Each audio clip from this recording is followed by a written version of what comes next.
Hello, this is Bharti. Welcome to my channel.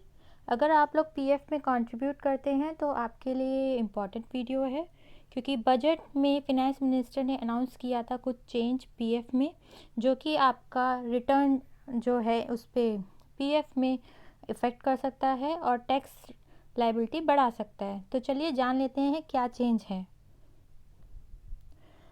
अगर आप PF में कंट्रीब्यूशन कर रहे हैं 2.5 लाख से ऊपर, तो जितना कंट्रीब्यूशन आप 2.5 लाख से ऊपर कर रहे हो साल में, उस कंट्रीब्यूशन पे जो इंटरेस्ट आपको मिलेगा उस पे अब आपको टैक्स देना पड़ेगा।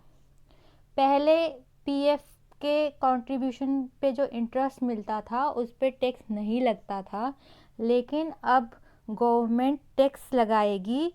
2.5 लाख से ऊपर जितना भी कंट्रीब्यूशन आपका साल में रहेगा उस पे जो इंटरेस्ट आपको मिलेगा उसके ऊपर आपको टैक्स देना पड़ेगा। एग्जाम्पल से समझ लेते हैं। जैसे कि अगर आप 3 लाख हर साल पीएफ में डालते हैं और आप हायर टैक्स ब्रैकेट में आते हैं, लेट्स सपोज 30% वाले टैक्स ब्रैकेट में आते हैं, तो 2.5 लाख से ऊपर इसमें कंट्रीब्यूशन हुआ आपका 50,000। तो 50,000 में अगर हम 8.5% इंटरेस्ट पीएफ का लें तो 4250 इंटरेस्ट बैठता है। इस इंटरेस्ट पे आपको टैक्स देना पड़ेगा, जो कि लगभग 1325 बैठता है।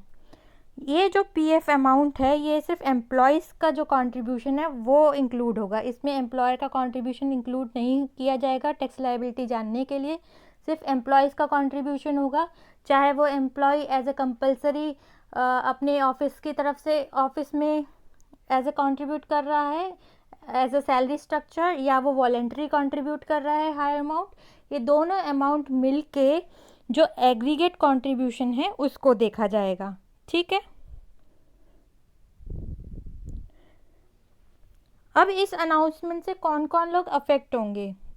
जो individual 20,833 rupees per month contribute कर रहे हैं पीएफ में, उनके ऊपर टैक्स लायबिलिटी लग जाएगी, क्योंकि उसकी साल का कंट्रीब्यूशन 2.5 लाख से ऊपर हो जाएगा। ठीक है।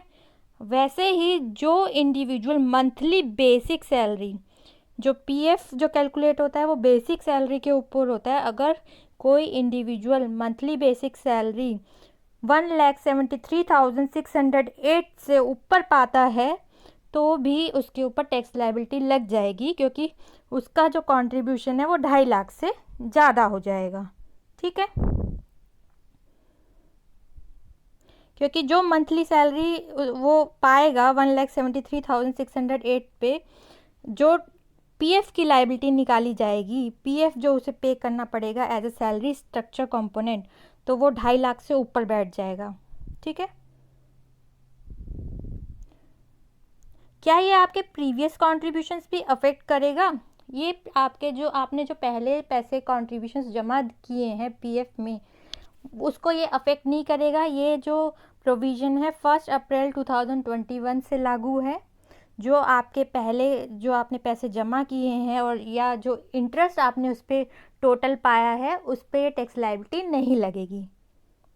ठीक है। क्या ये हर साल टैक्स आपको देना पड़ेगा? अगर आपका कंट्रीब्यूशन 2.5 लाख से ऊपर है 2021-2022 फाइनेंशियल ईयर में, तो आपको उसके लिए टैक्स लायबिलिटी पे करनी पड़ेगी उस साल भी और आने वाले सभी सालों में। हर साल आपको उस पर टैक्स लायबिलिटी देनी पड़ेगी। एग्जाम्पल से समझ लेते हैं। लेट्स सपोज कि आप 2021-22 में 3 लाख कंट्रीब्यूट कर रहे हैं, तो ये 2.5 लाख से जो ज़्यादा अमाउंट हुआ वो हुआ 50,000। 50,000 पे जो इंटरेस्ट कैलकुलेट होगा, इस पे जो टैक्स लगेगा उसको आपको 2021-22 में तो पे करना ही है और आने वाले साल में भी आपको पे करना है। तो अगर आप सेम पीएफ कंट्रीब्यूशन आगे आने वाले साल में, लेट्स सपोज फाइनेंशियल ईयर 2022-23 में करते हैं, तो आपकी एक तरह से टैक्स लायबिलिटी जो है वो 1 लाख के ऊपर हो जाएगी, क्योंकि 50,000 आपने 2021-22 में एक्स्ट्रा किया था 2.5 लाख की लिमिट से ऊपर, और 2022-23 में भी आप 50,000 एक्स्ट्रा कर रहे हैं 2.5 लाख की लिमिट से ऊपर, तो इन दोनों का सम 1 लाख। अब आपको 1 लाख पे टैक्स 1 लाख के कंट्रीब्यूशन के इंटरेस्ट पे टैक्स पे करना पड़ेगा। ठीक है,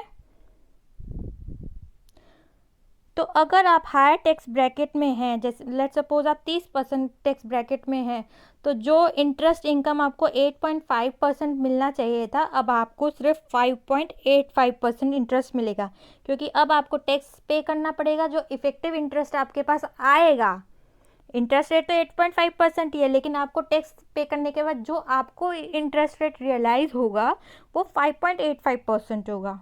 ठीक है, गवर्नमेंट ये सब चेंज लाई क्यों है? एक्चुअल में क्या है कि कंट्रीब्यूशन के वक्त पीएफ में या इंटरेस्ट उस पर जो मिलता है या विड्रॉल के वक्त कोई टैक्स नहीं पे करना पड़ता, टैक्स एग्जेम्पशंस मिलती है इन सभी स्टेजेस में। ठीक है, और पीएफ में हायर इंटरेस्ट रेट भी मिलता है 8.5%। तो इंटरेस्ट रेट ज़्यादा है तो काफ़ी इंडिविजुअल्स अट्रैक्टिव होते हैं पीएफ में इन्वेस्ट करने के लिए।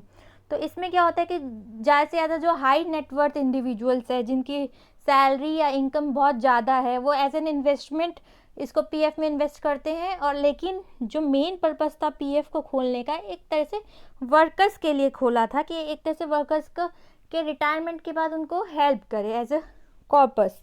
लेकिन इसका जो बेनिफिट है, high net worth individuals as an investment उठा रहे थे, तो उनको एक तरह से टैक्स लायबिलिटी टैक्स लगा के उनके ऊपर अब चार्ज लगा दिया गया है। अब हम जान लेते हैं कि कितने लोग इतना हाई अमाउंट पीएफ में इन्वेस्ट करते हैं। 4.5 करोड़ कंट्रीब्यूटर्स जो पीएफ में हैं, उसमें से करीब 1.23 लाख अकाउंट्स जो हैं हाई नेट वर्थ इंडिविजुअल्स के हैं।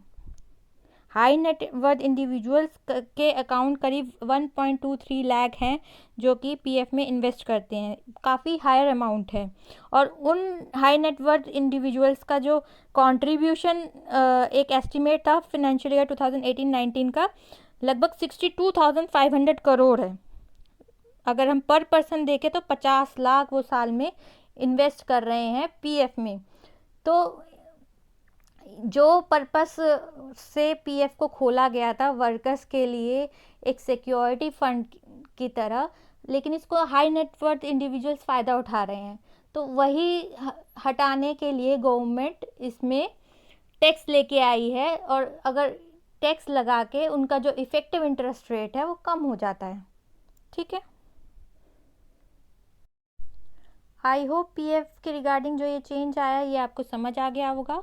अगर आपको मेरा वीडियो पसंद आया हो तो इसको लाइक करना मत भूलिएगा और मेरे चैनल को सब्सक्राइब जरूर कीजिएगा। Thank you.